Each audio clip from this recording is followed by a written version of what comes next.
Bonjour mon ami. Tenez, celle-là c'est pour vous. Vous allez bien? Prenez l'air là. Profitez parce que vous savez qu'un jour ou l'autre on va mourir. Et après, vous y avez déjà pensé? Qu'est-ce qui va se passer à votre avis une fois qu'on est mort? Je suis sûr que vous n'y avez jamais pensé. Pourtant, je vous souhaite de vivre jusqu'à 120 ans en bonne santé, mais je ne peux pas vous garantir 1 heure ou même 5 minutes, on est d'accord? Alors je vais vous dire, une fois qu'on est mort, on va être jugé par rapport aux 10 commandements. Vous connaissez les 10 commandements? Tu mentiras pas, tu voleras pas, tu commettras pas d'adultère. Est-ce que vous avez déjà menti? Et attention, je ne vous juge pas, parce que moi j'ai menti. Comment on appelle quelqu'un qui a menti? Un menteur? Est-ce que vous avez déjà pris quelque chose qui ne vous appartient pas? Vous savez pourquoi elle est merveilleuse cette loi? Parce que tous les hommes, il n'y en a pas un qui peut dire « moi j'ai jamais menti, moi j'ai jamais volé, moi j'ai jamais regardé une femme dans la rue pour la convoiter ». On est tous pareils. Et donc le jour où on meurt, on va être confronté à cette loi. C'est-à-dire que Dieu va nous juger par rapport aux 10 commandements et il va dire que, voilà, vous êtes coupable. Et si vous êtes coupable, la punition de Dieu, c'est l'enfer. Et ça, on ne veut pas y aller. D'ailleurs, vous avez remarqué, on préfère ne pas y croire. C'est plus intéressant pour nous, vous avez remarqué? Maintenant, je vais vous dire une chose. Vous créez, vous faites quelque chose, vous faites des dessins, vous faites de la musique. Est-ce que vous êtes un créateur? Vous faites de la cuisine? Vous faites quelque chose?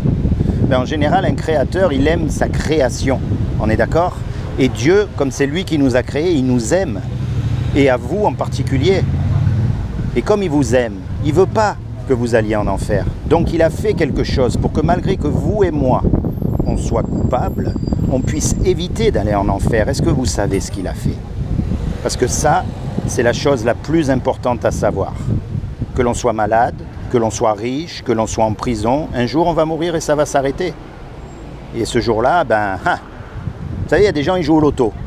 Il y a une chance sur 10 millions de gagner. Imaginez qu'il y ait une chance sur 10 millions que ce que je vous dis, ce soit la vérité. Ça vaut quand même la peine d'écouter? Eh bien, je vais vous dire. Ce qu'il a fait Dieu il y a 2000 ans, parce qu'il vous aime, il est descendu sur terre et il a pris une forme humaine qui s'appelle Jésus. Et il est mort à votre place et à ma place sur la croix. Et il a dit, quiconque s'approprie ce que j'ai fait sur la croix, il sera sauvé. C'est-à-dire que c'est comme si vous et moi, on a besoin d'un avocat avant d'aller au tribunal. Eh bien, vous choisissez Jésus pour le jour du jugement dernier. Et vous serez sauvés. Mais attention, il y a quand même un mais. C'est-à-dire qu'il faut se repentir. Et la repentance, c'est quoi?